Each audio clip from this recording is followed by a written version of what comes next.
गोर लागै छी अपने सबके मिथिला संस्कार पर स्वागत करै छी। एकटा कृष्ण भगवान के गीत दै छी। जहन कृष्ण चलि जाइ छथिन गोकुलासँ मथुरा वृन्दावनसँ मथुरा तऽ सखी सब कोना कोना कानै छथिन आ की कहै छथिन राधा से सुनू। कृष्ण यो कन्हैया मोरा कोना कभी सरी गेलौं अहाँ बिनु मद गोकुला उदास यो कन्हैया जी अहाँ बिनु गोकुला उदास यो कन्हैया जी।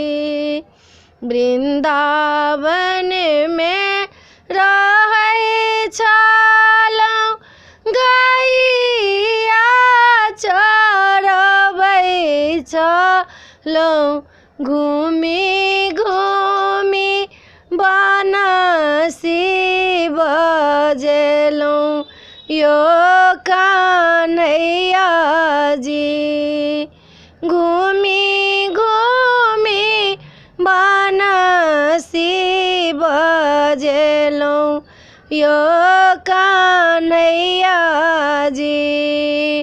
वृन्दावन में रहै छलौं माखन मिश्री खाइते छलौं सखी सबके चिरा के छोड़तै यो कन्हैया जी सखी सबके चिरा के छोड़तै यो कन्हैया जी।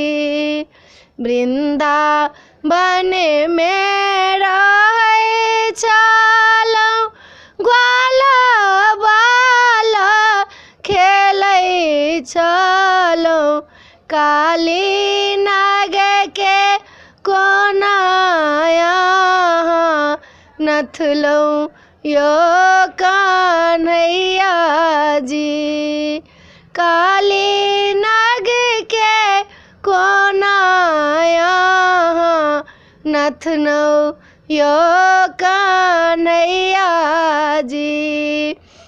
घूमी फिरी अबै छलौं सब संग खेलै छलौं मैया मैया अब के पुकारतै यो कन्हैया जी बाबा बाबा आब के पुकारतै यो कन्हैया जी।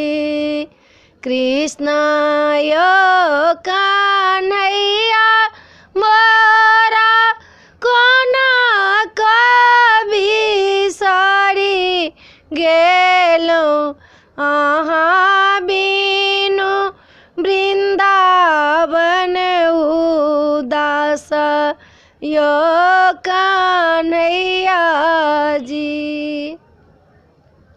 वीडियो में आ छला जसोदा बड़ करुणा करै छथिन एहि गीत गबै छथिन कानै छथिन व्याकुल भऽ कऽ कहै छथिन जब हमरा के देखतै। अपने सबके ई गीत नीक लागत कृष्ण कन्हैया के भगवानक जन्म छनि नीक लागत तऽ चैनल के सब्सक्राइब करऽ नहि बिसरबै जरूर सब्सक्राइब करबै लाइक करबै कहबै जरूर जय मिथिला जय माता जी। एकोटा सब्सक्राइब नहीं बढ़ै छै यौ सब्सक्राइब अहाँ सब जरूर करबै।